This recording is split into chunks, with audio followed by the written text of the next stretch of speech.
Howdy, curious travelers. Now I know most folks will talk about visiting North Rim, but today we are doing things a mite differently. Because today we're going to explore reasons why you might want to avoid North Rim. So saddle up and enjoy this ride on the flip side of the canyon. Welcome to the Grand Canyon, the wildest escapade this side of the Mississippi. I'm the Canyon Cowboy, a time traveler from the early 1900s, and somehow got wrangled up in this labyrinth of modernity. But fret not, for me and my trusty steed Jackpot are fixing to orchestrate an experience of a lifetime for you. So cinch up those saddles and get ready for a wild ride.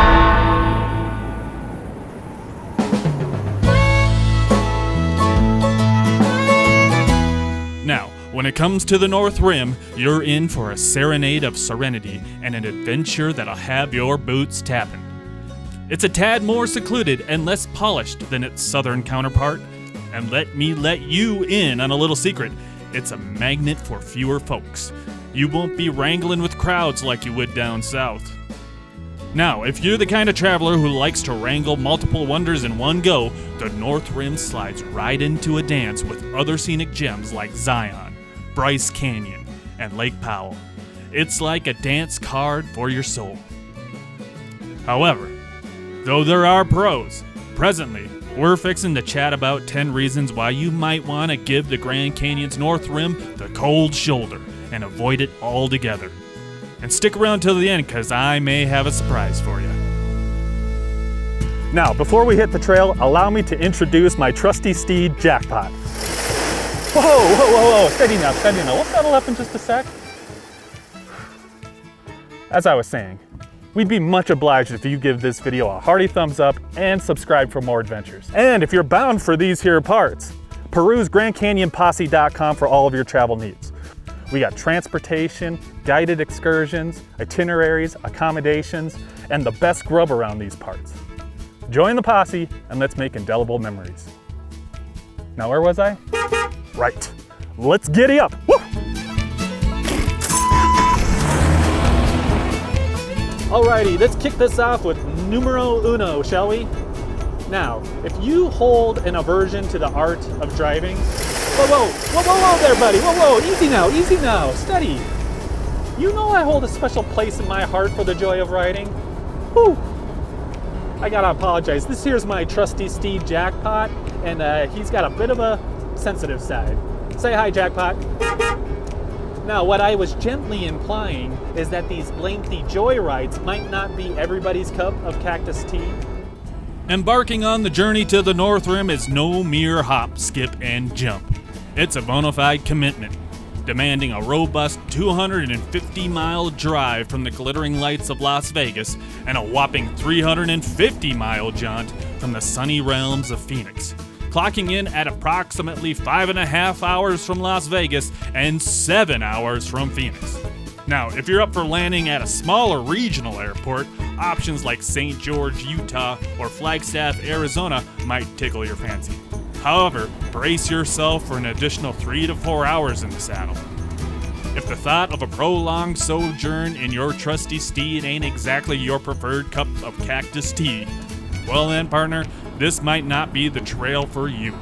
The North Rim's remoteness sure adds its allure, but accessibility is undeniably a head-scratcher. Number 2 is gonna be those chilly temperatures. The North Rim boasts cooler temperatures than its southern kin, averaging 5 to 10 degrees lower. With a higher elevation and thinner atmosphere, temperature fluctuations are drastic, especially in drier months. The delta between the day's zenith and the night's low can be as much as 40 degrees, catching some campers off guard.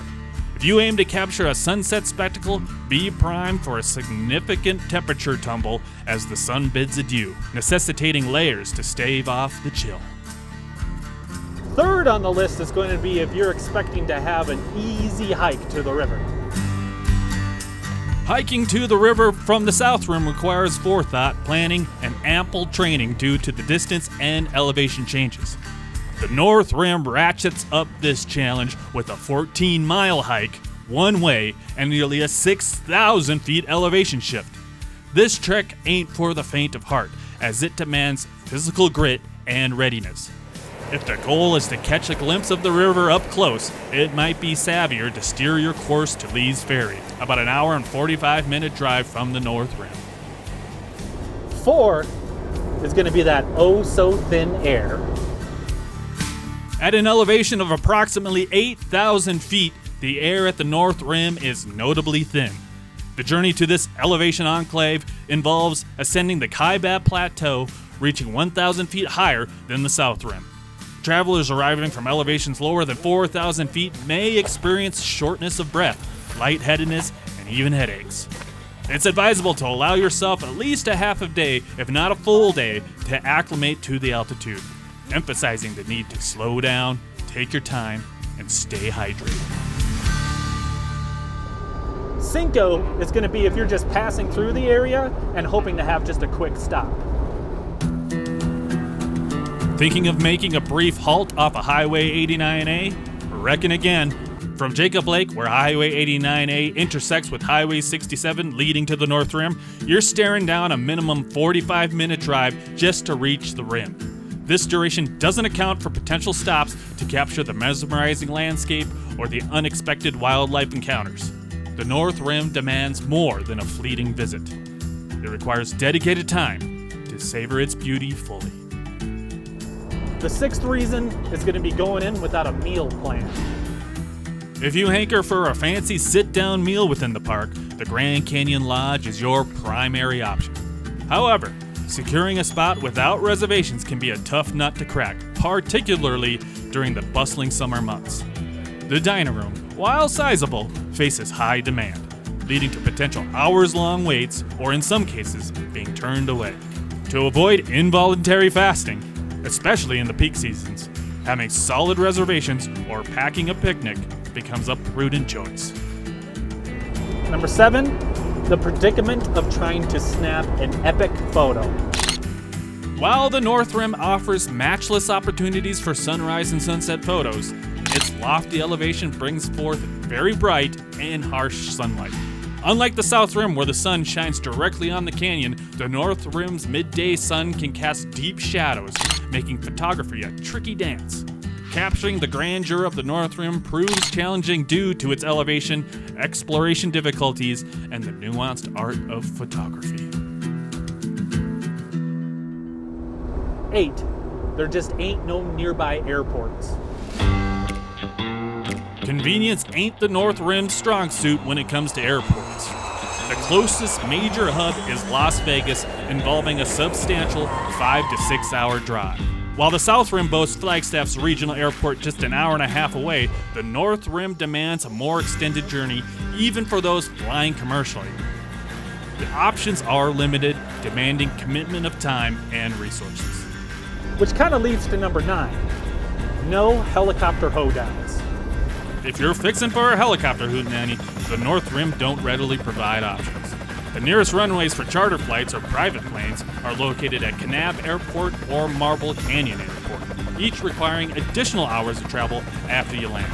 Unlike the South Rim, where helicopter tours offer a bird's eye view, the North Rim lacks similar accessibility for aerial exploration. And 10, limited lodging. Unlike the South Rim, which boasts multiple lodging options within the park and nearby towns, the North Rim presents a different scenario. Limited lodging options are available within an hour's drive, and securing accommodations may pose a challenge. The remote nature of the North Rim, coupled with its short season of availability, contributes to swift sellouts. Grand Canyon Lodge stands out as a charming option inside the park, but planning ahead and booking early are crucial for an ideal stay.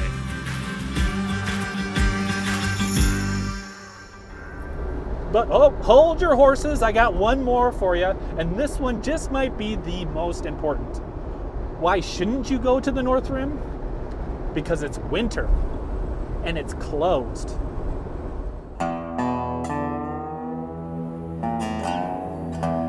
Winter ain't your average jaunt to the North Rim, it's a snow extravaganza. tallying up about 150 inches on average each year. Brace yourself for this wintry odyssey, my friend. From October 15th to May 15th, annually, the park takes a seasonal nap, and all the usual pit stops, gas stations, restaurants, and watering holes tuck themselves in, turning it into a chilly venture tailored for the most rugged outdoor aficionados. Yet worry not, you can still saunter in for day use during these dates, provided the roads ain't donning their snowy blankets just yet. But here's the rub. Once the snowflakes start their ballet, they lock up the gates for vehicles, and the plow trucks take a nap too. While entrances technically remain open post-road closures, snowmobiles are a no-go. The only way in or out is on foot, and for those intrepid souls armed with winter gear, snowshoes, cross-country skis, and the like, you're welcome to embark on the challenging 40-mile trek through thick snow from Jacob Lake, or coming up from the south on the North Kaibab Trail, with camping permits serving as your golden ticket. It's a frosty escapade only for the bold and daring. Now here's a piece of savvy advice, partner. If you're facing the winter chill and the road's still open, keep a keen eye on the weather. A hefty snowfall can turn that road into a snowy trail in an instant. And since they don't plow, if your trusty steed is still parked in the park when the snowflakes start their ballet, well, you might find yourself with an unintentional winter stay.